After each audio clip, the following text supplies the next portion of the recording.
सर्वांना नमस्कार. मी कुमार चिंता, यवतमाळ जिल्ह्याचा पोलीस अधीक्षक. आज 31 डिसेंबर 2025 रोजी जो नवीन वर्षाचं सेलिब्रेशन करतात हे शांतता पद्धतीने पार पाडण्यासाठी सर्व नागरिकांना विनंती करतो. आणि आजचा दिवस संध्याकाळी 8-9 वाजेपासून आणि रात्री 1-2 वाजेपर्यंत आमचा पोलीस फोर्स पूर्ण रस्त्यावर असणार आहे. कंटिन्युअसली नाकाबंद आणि ड्रंक अँड ड्राईव्ह कारवाई पण करणार आहे. माझ्या सर्व नागरिकांना सूचना अशा करतो की तुम्ही सेलिब्रेशन करताना कोणाचा पण हक्क भंग नाही झाला पाहिजे आणि ड्रिंक करून कोणाचा गोंधळ केला नाही पाहिजे. आणि जास्तीत जास्त आजच्या दिवस ड्रंक केले तरी ॲक्सिडेंट होण्याच्या पण शक्यता असू शकतात.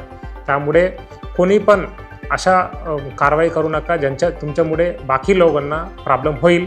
आणि मी पूर्ण यवतमाळ जिल्ह्याच्या नागरिकांना पोलीस विभागातर्फे सर्वांना नवीन वर्षाच्या खूप खूप शुभेच्छा देतो. थँक्यू. जय हिंद, जय महाराष्ट्र.